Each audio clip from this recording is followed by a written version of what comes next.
Hello, welcome back to Teen Story Share. This week we're starting a brand new book, and it is Uglies by Scott Westerfeld.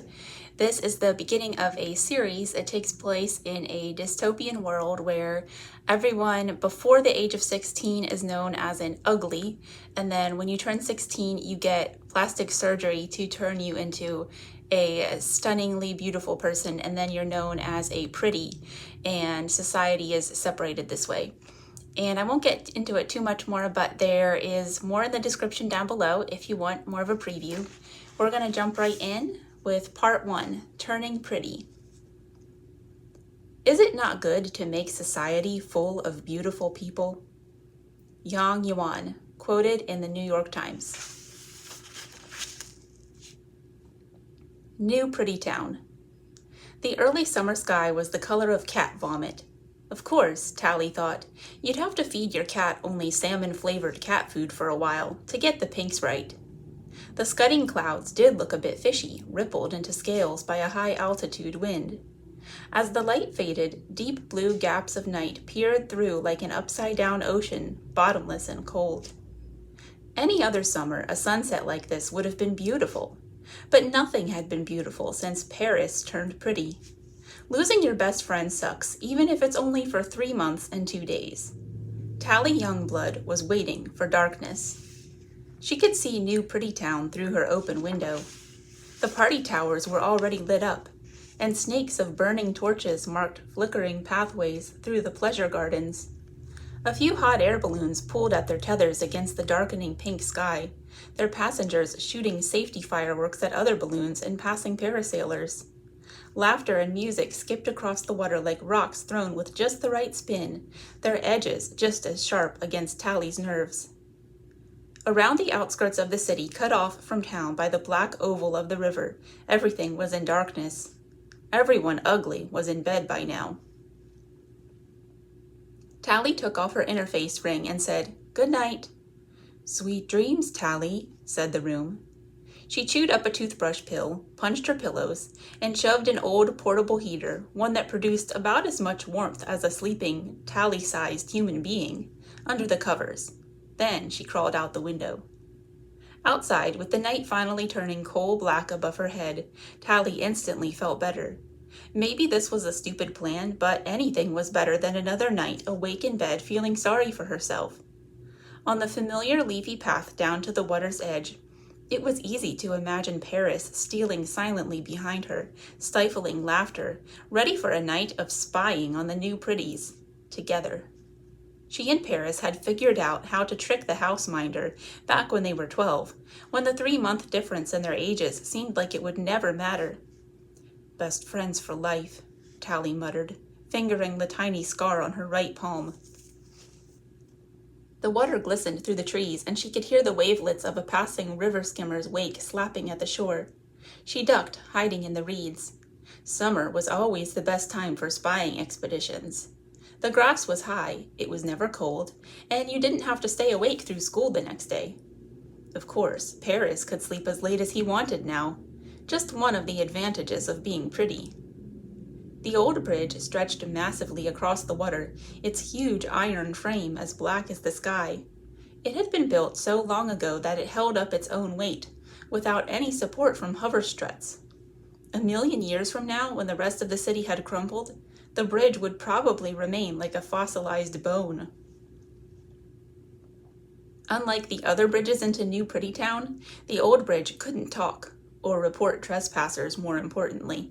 But even silent, the bridge had always seemed very wise to Tally, as quietly knowing as some ancient tree. Her eyes were fully adjusted to the darkness now, and it took only seconds to find the fishing line tied to its usual rock.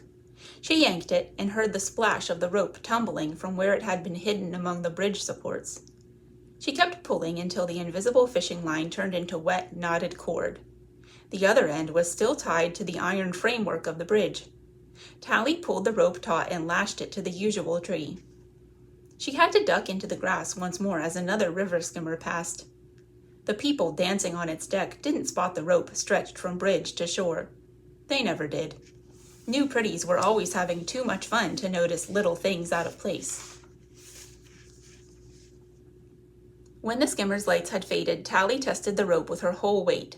One time it had pulled loose from the tree, and both she and Peris had swung downward, then up and out over the middle of the river before falling off, tumbling into the cold water.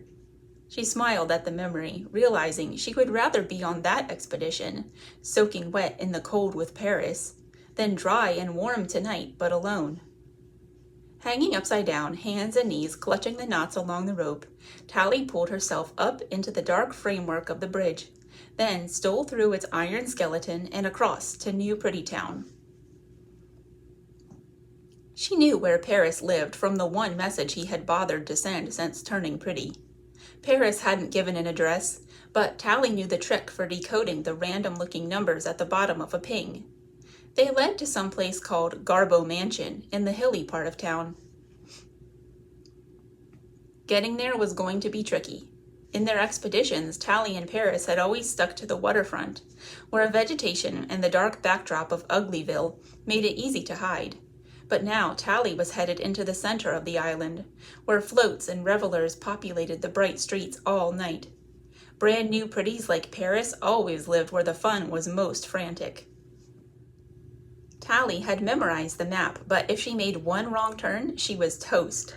Without her interface ring, she was invisible to vehicles. They'd just run her down like she was nothing. Of course, Tally was nothing here. Worse, she was ugly, but she hoped Peris wouldn't see it that way, wouldn't see her that way.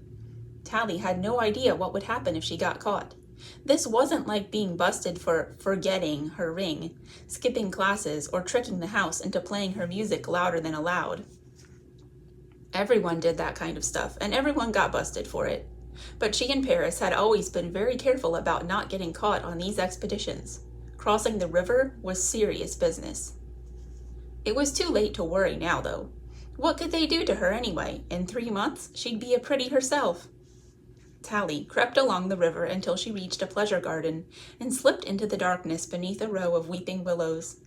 Under their cover, she made her way alongside a path lit by little glittering flames. A pretty couple wandered down the path. Tally froze, but they were clueless, too busy staring into each other's eyes to see her crouching in the darkness. Tally silently watched them pass, getting that warm feeling she always got from looking at a pretty face. Even when she and Peris used to spy on them from the shadows, giggling at all the stupid things pretties said and did, they couldn't resist staring. There was something magic in their large and perfect eyes, something that made you want to pay attention to whatever they said, to protect them from any danger, to make them happy. They were so pretty. The two disappeared around the next bend, and Tally shook her head to clear the mushy thoughts away. She wasn't here to gawk. She was an infiltrator, a sneak, and ugly, and she had a mission. The garden stretched up into town, winding like a black river through the bright party towers and houses. After a few more minutes of creeping, she startled a couple hidden among the trees. It was a pleasure garden, after all. But in the darkness, they couldn't see her face and only teased her as she mumbled an apology and slipped away. She hadn't seen too much of them either, just a tangle of perfect arms and legs. Finally, the garden ended, a few blocks from where Peris lived. Tally peered out from behind a curtain of hanging vines. This was farther than she and Peris had ever been together, and as far as her planning had taken her. There was no way to hide herself in the busy, well-lit streets.